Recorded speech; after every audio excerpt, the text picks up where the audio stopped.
So good day everyone. I'm Chacon JANNEL BS Chem 3.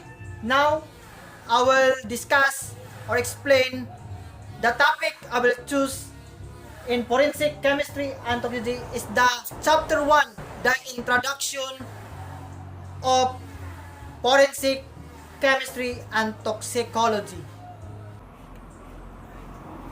Chapter 1, introduction. So in chapter 1, introduction contains or covers the definition of terms, scope of forensic chemistry, roles of the forensic chemistry, practice of forensic chemistry, collection of the specimen to be examined, 6 golden rules in the practice of forensic chemistry, equipments used in the forensic chemistry. So, first, definition of terms. So, in the subject of forensic chemistry and toxicology, the terms will be defined. So, first is forensic. The word forensic. So, forensic, this refers to a relationship to a court of justice. I will repeat, relation to a court of justice and illegal proceedings. So, the word forensic comes from the Latin word forensis, pertaining to a forum. Next terms is chemistry. So, chemistry, this refers to branch of science that deals with the identification of the substances of which matter is composed. I will repeat, deals with the identification of the substances of which matter is composed. So, in the term of toxicology, so the word toxicology formed from the Greek words toxikos and logos. So, the word toxicology is the study of the symptoms, mechanisms, treatments, and detection of poisoning. So that is the toxicology.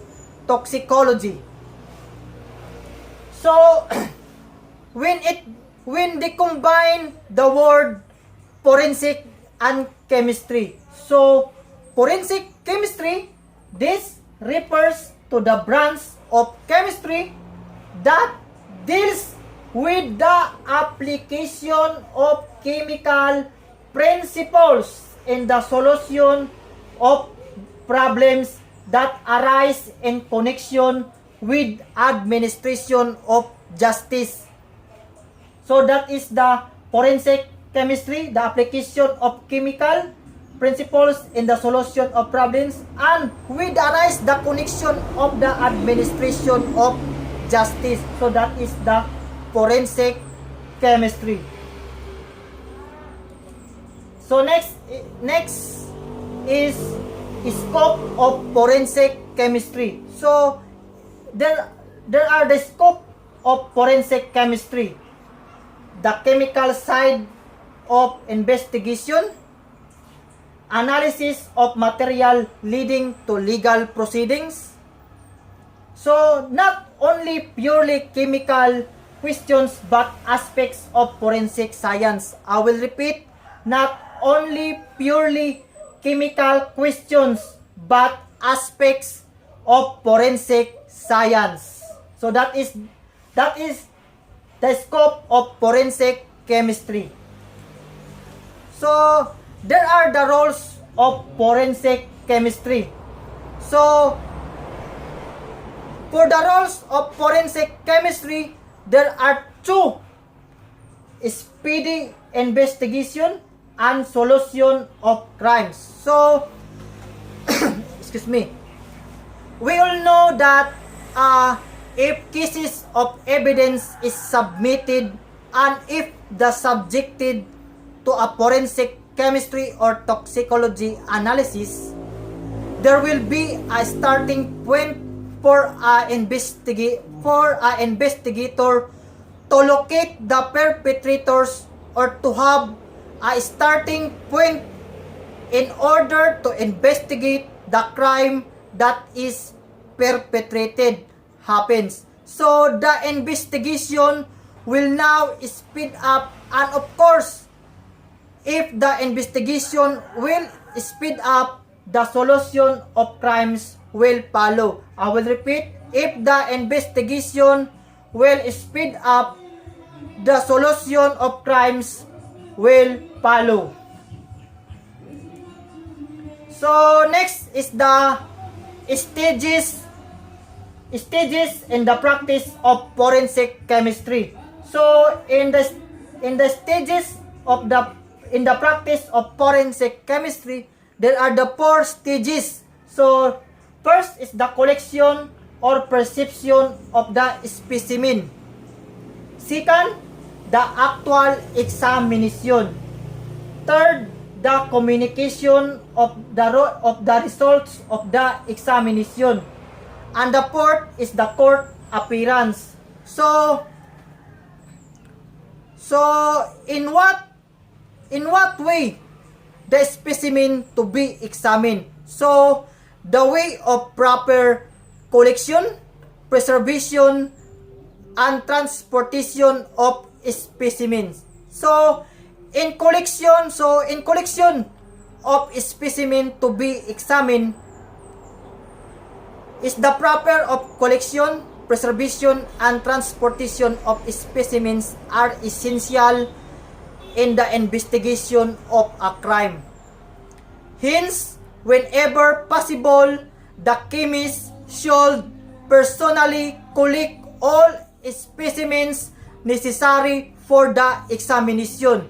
So, this particular stage of forensic chemist, this particular stage for forensic chemist work is essential as questions regarding the collection, preservation, and transportation of the specimen are raised during the trial in court. So, first stages in practice forensic chemistry is the collection or perception of the specimen. So, in the collection of the specimen, the following guiding principles must be observed in the practice of forensic chemistry, or factors that must be considered when collecting a specimen for examination. So here are the factors or guiding principles when collecting a specimen for examination. First is sufficiency of samples. Second, standard for comparison. Third, maintenance of individuality. Third is labeling and sealing. So let us explain and discuss the factors, the guiding principles or factors must be considered when collecting the specimen for examination. So in sufficiency of samples, in first is sufficiency of samples. So excuse me, as much as possible, the investigator should collect sufficient amount of specimen for examination. So this will make the chemist confident that in case of doubtful result, he or she can still have enough samples to repeat or to proceed to the succeeding examination. So that is the sufficiency samples. They have the reserve for the in case of doubtful result, he can still have enough samples to repeat. So you need to have extra samples. Second is the standard for comparison. So, in standard for comparison, when the evidence in question is located in or added with the foreign substance, a sample of such foreign substance must be submitted for analysis. For instance, if blood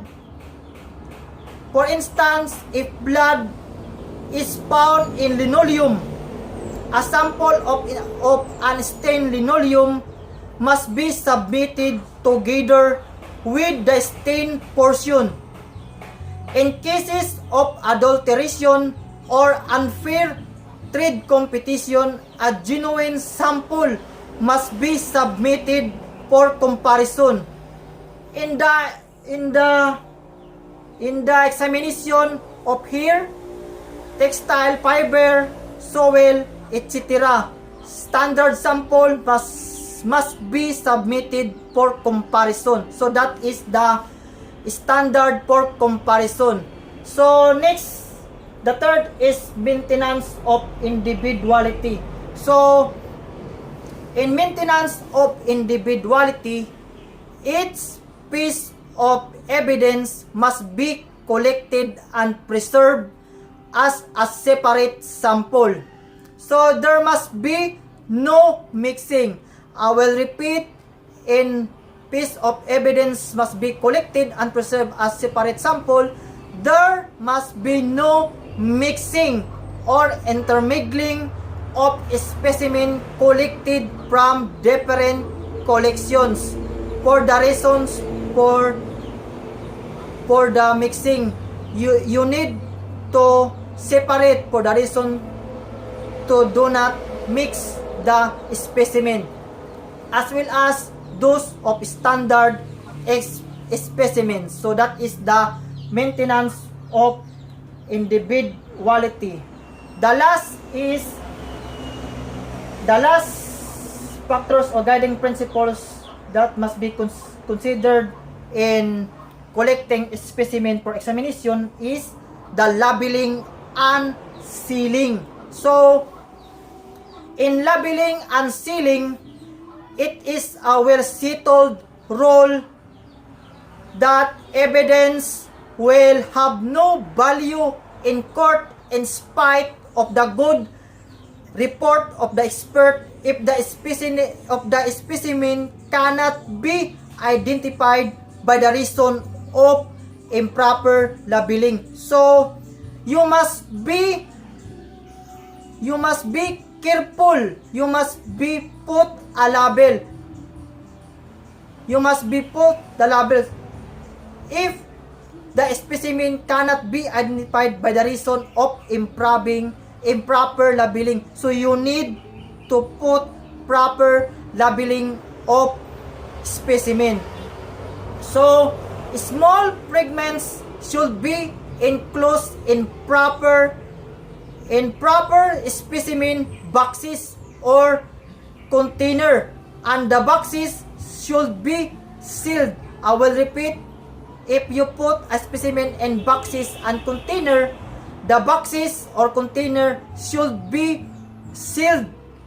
The label should be include the information concerning the nature and source of the sample, the date and time of collection, case number if any,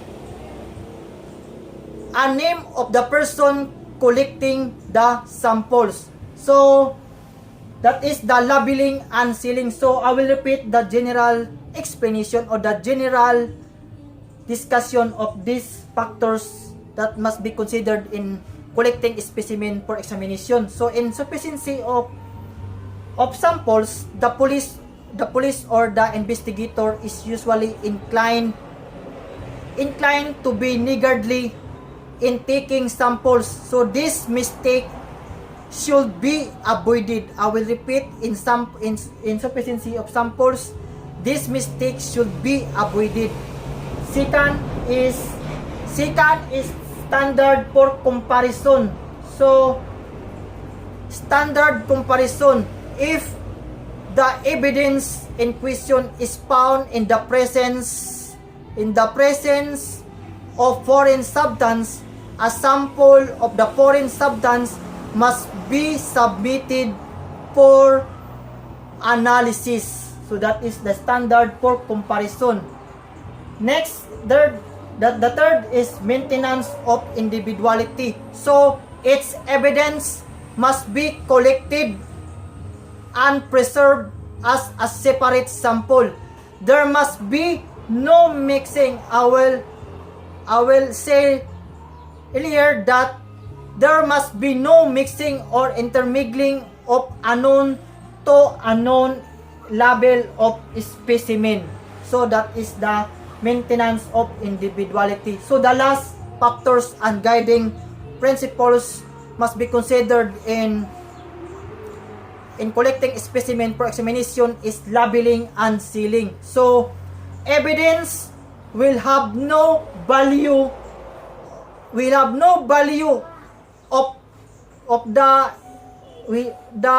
evidence will have no value in court in spite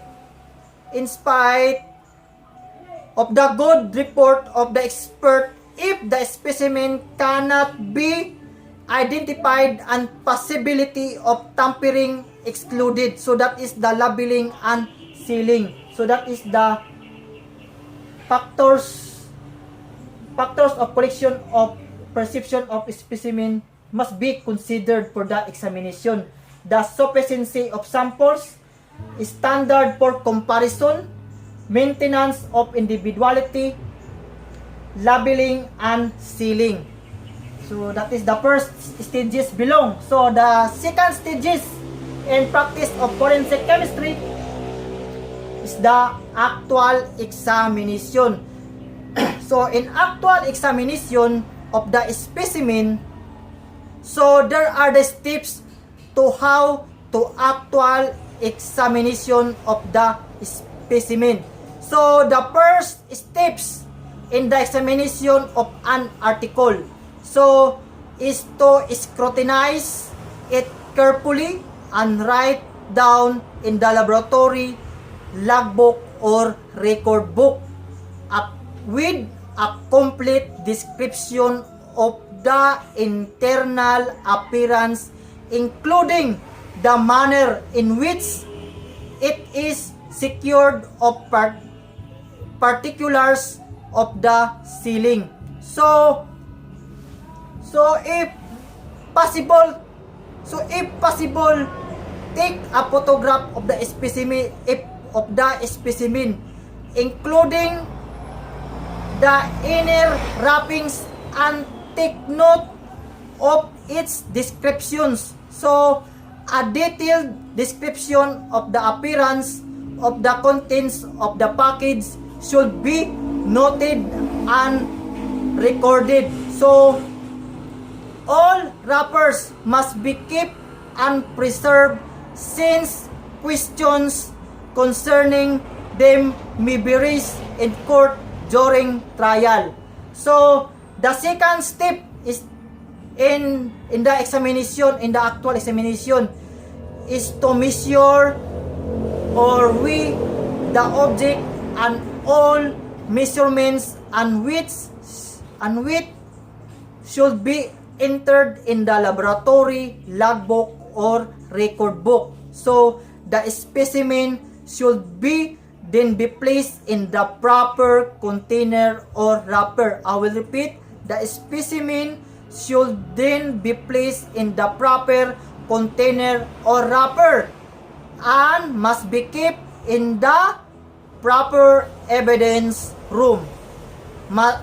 Where they put the container or wrapper with including the specimen? In the proper evidence room. So the third step is the laboratory examination. So in laboratory examination, the third step, which consists of the chemical, physical, and confirmatory tests. So I will repeat the steps of actual examination of the specimen. First step is scrutinize, document complete description. Second, take photograph if possible. The third step of actual examination is we measure and record the specimen. So that is the steps of actual examination of the specimen. So the third stages in practice of forensic chemistry. So the third stages is the communication of the results of the examination. So in communication of the results of the examination, the results of the examination conducted should be communicated with requesting party in the form of written report, which must include an enumeration of facts on the specimen received for examination with detailed description of packaging, sealing, and labeling. I will repeat. The specimen received for examination with detailed description will put in logbook or record book with detailed packaging, sealing, and labeling, date of receipt, and from whom it was received, the purpose of the examination, the findings, and the conclusion. So the findings should include a brief but sufficient record of all significant facts noted during examination. So that is the communication of the results of the examination.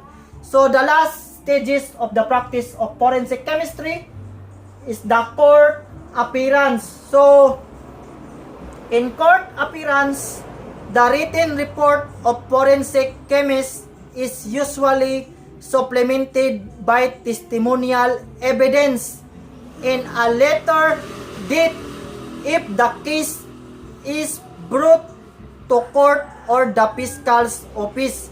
So, since the testimonial evidence may be given weeks, months, or even years after the examination, and the written report have been made, it is not only permissible but indispensable that the chemist should refresh his memory for referring to his laboratory record book before presenting himself in court.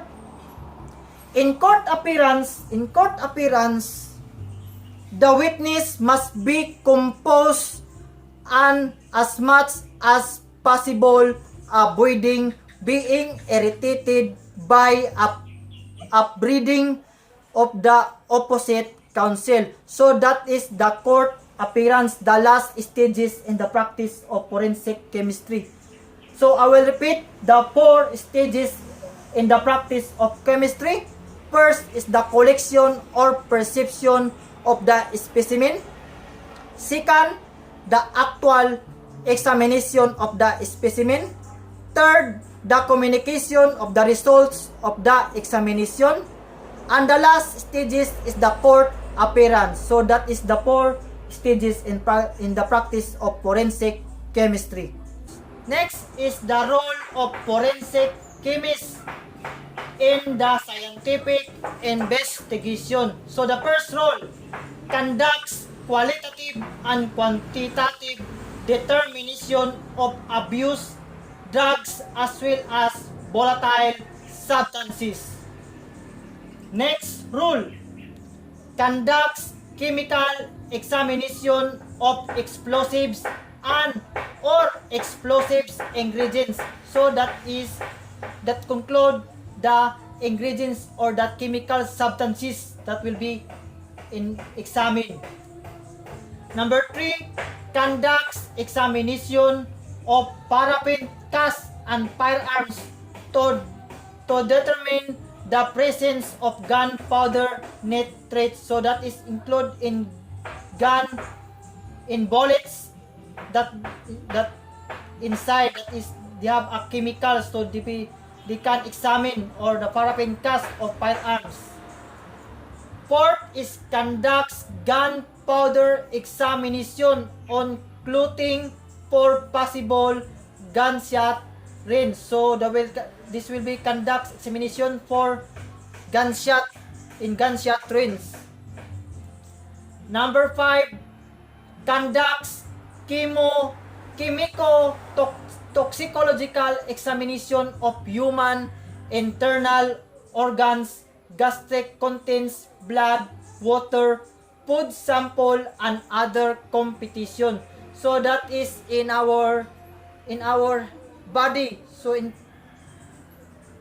such as in when in border, when they have gunshot incidents. Number 6, conducts examination of APIC products in cases of unfair trade competition. So that is in transporting of per products such as drugs, such as medical drugs. So that is to conduct examination for ensure that the shipping or that shipping is true or not fake. Number 7, conducts blood alcohol determination. So alcohol test. Number 8, examines urine samples and other blood fluids for the presence of the abused drug. So this will be happen in a drug test. So if you apply some factories, they require a drug test. So you examine the urine in the procedure is to examine the urine to make that is in the drugs, in drug test. Number 9, conducts researches related to cases being examined. Number 10, testifies and gives expert opinion in court. So that is the forensic chemist will be testify of what we see in the investigation of or the examination in the laboratory. So she or he testify and give expert opinion in a court of what he saw for the examination. 11, gives lectures on forensic chemistry and chemical toxicology to various schools, universities, police training centers, and investigating units. So all the forensic chemistry, the forensic chemists will be give lectures such as in school, universities, training centers, or to the investigating units. So number 12 is the response to queries of all investigating units and render expert opinion on matters related to the application of chemical principles for the purpose of assisting investigators to develop investigative leads. So that is the role of forensic chemists in the scientific investigation. So there are the 6 golden rules in practice of forensic chemistry. So they are the go slowly, be enough. Number 3, take notes. Number 4, consult others. Number 5, use imagination. And excuse me. Number 6, avoid complicated. So let us explain or discuss one by one the golden rules in the practice of forensic chemistry. So first, golden rules in the practice of forensic chemistry is go slowly. The word is slowly. Slow. The word slowly, slow. So slow, go slowly. So that you make good work cannot be bored. Therefore, take all the time necessary to make the case complete, no matter how urgent it may appear on how praising others may be of the result. It is generally possible to adjourn a case if the work cannot be finished in time. So I will repeat, good work cannot be bored. So therefore, take all the time necessary to make the case complete, no matter how urgent it may appear on how pressing others may be of the results. It is generally possible to adjourn a case if the work cannot be finished in time. So you should go slowly to make it sure the examination. So second golden rules is be true. So be true. Second is be true. So make careful minute examination. I will repeat, make careful and minute examination of everything, and do not be satisfied with a quantitative analysis if quantitative one is possible. I will repeat, to make careful and minute examination of everything, and do not be satisfied with a quantitative analysis if quantitative one is possible. So it always pays to do too much rather than too little, and it is difficult to foresee what will or will not be required in court. So as a chemist, as a student is undergoing forensic chemistry and toxicology subjects, there is a need for you be careful. You need to be specific with the things you are going examine, and there is a need for you to consider a different techniques of examining that they don't get easily to satisfied in one examination. I will repeat, don't get easily to satisfied in one examination, but you need to go another examination in order to validate the findings of your examination. So that is the be true. You need for you to consider a different techniques of examining. They don't get easily satisfied in one examination, but you need to go another examination in order to validate the findings of your examination. So that is be true. So number 3 golden rules is take notes. So take notes.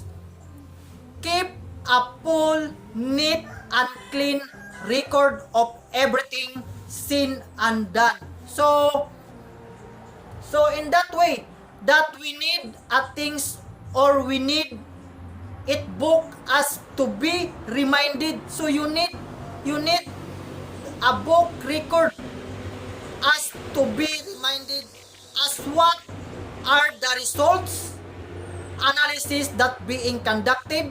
So later on, you're going to create your communication of the result. There is a need for you and will be reminded on the outcome of your analysis. So that is take notes. We need a book to take note, to be reminded as what the result analysis to be conducted. So that is take notes, the golden rules. The fourth is consult others. So consult others. So in consult others, so many cases will lead the expert into paths with which he is not familiar, and when this happens, he should consult those who know better. So we will insert our principle that no one can monopolize. So that is true, because even though brightest person in the universe or in this world, there is you need for you to consult others in order to collect opinions. I will repeat. You need for you to consult others in order to collect opinions coming from other persons in order for you to improve your work. So that is the number 4, consult others.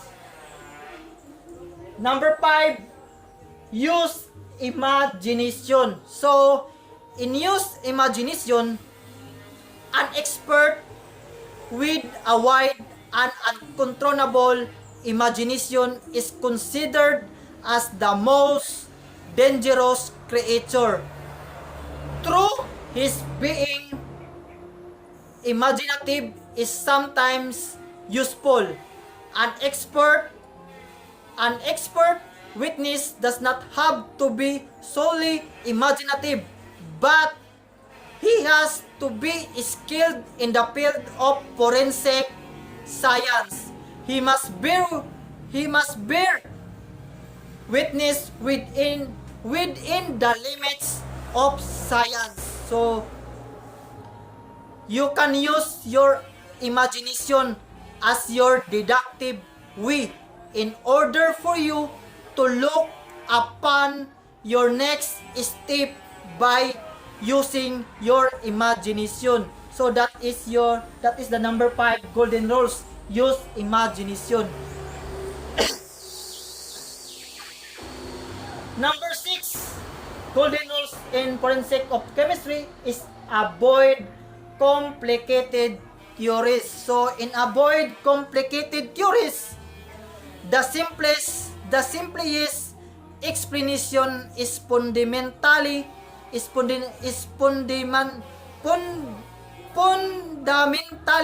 the right one. I will repeat, the simplest explanation is fundamentally the right one. So interpretation of result is often the most difficult part of the expert's task. That is why a wide knowledge and scientific experience are the essential elements to obtain the right forensic examination results. So in avoid complicated theories, the most simplest explanation and examination we have conducted is the most accurate or the right one. So that is the 6 golden rules in the forensic chemistry. First is go slowly. Second, be true. Third, take notes. Number 4, consult others. Number 5, use imagination. And number 6, avoid complicated theories. So next, equipments used in the forensic examination. So there are the 5 equipments used in forensic examination. First is HPLC. So HPLC is the high-powered liquid chromatography. Second, ultraviolet spectrophometer. Number 3, EMIT, enzyme multiple immunoassay technique. Number 4, SIM, scanning electron microscope. Number 5, FTIR, so Fourier transform infrared spectroscopy. That is the 5 equipment used in forensic examination. So let us explain one by one and know what is that equipments for the use of forensic examination. So let's explain one by one. So this is the high-powered liquid chromatography. So this is the machine. Look, the machine. So HPLC or high-powered liquid chromatography is a form of column chromatography that pumps a sample picture or analyte in a solvent at high pressure through a column with chromatographic packing material. So the use of HPLC or high-powered liquid chromatography, this scientific equipment is used for qualitative and quantitative determination of volatile or non-volatile compound based on the chromatographic separation of its components. So let's look at the apparatus or the machine, the high-powered liquid chromatography. So here are the photo or images of the high-powered liquid chromatography. So look, the girl is handed the test tubes to put the machine. So that is the high-powered liquid chromatography. So next equipment is the ultraviolet spectrophotometer. So this is the ultraviolet spectrometer machine. So this is the machine for this is the machine called ultraviolet spectrophotometer. So ultraviolet spectrometer is a quantitative technique used to measure how much a chemical substance absorbs the light. This is done by measuring the intensity of light that passes through a sample with respect to the intensity of light through a reference sample or blank. So the use of equipments, it is a use for the qualitative and quantitative analysis of organic compounds. So that is this the machine, the ultraviolet spectrophotometer.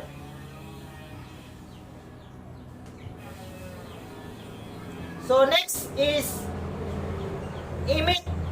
Next equipment is EMIT to enzyme multiple immunoassay technique. So look at the picture.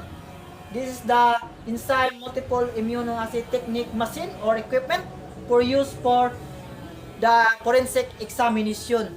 So it's a simple, rapid, homogeneous method now commonly employed to measure a wide range of substance, particularly in drugs. Used for particularly in drugs, this machine. The technique works on the basis that the drug present is proportional to the inhibition of an enzyme substrate reaction, or as simple means it is used for screening or of abuse urine samples for the test for the equipments of drug tests for the use for screening of abuse urine samples. So this is for the use for the screening abusive urine samples. It's a machine. Next equipment is SIM, or scanning electron microscope. So SIM, look at this picture. That is the scanning electron microscope. Is an instrument that produces a largely magnified image by using electrons instead of light to form an image. So the use of this scientific equipment is used for the physical identification of various question specimens. It is a software controlled digital scanning electron microscope used to produce staking image over a wide range of magnification on rough or covered surface of minute specimen, such as here, fibers, paint particles, drugs, metal, and etc. So that is the use for here, fibers, paint particles, drugs, and metals. This is the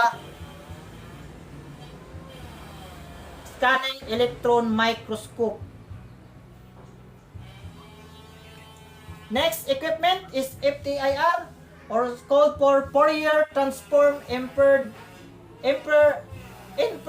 spectroscopy. So this is the picture.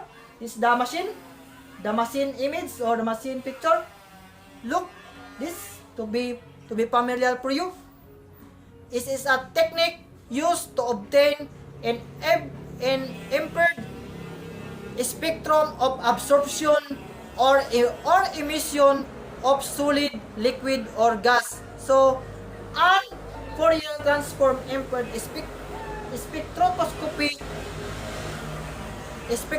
spectrometer simultaneously collects high resolution spectral data over a wide spectral range. So this scientific equipment is used for identification of pure organic substances. So it identifies organic substance, particularly abusive drugs and explosive ingredients, based on their characteristics functional groups. So in layman's term, the resulting spectrum could be referred to as fingerprints of the substance. So that is a called of Fourier transform infrared spectroscopy. So this is the picture.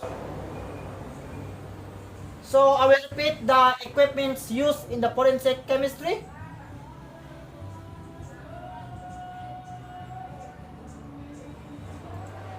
So that is the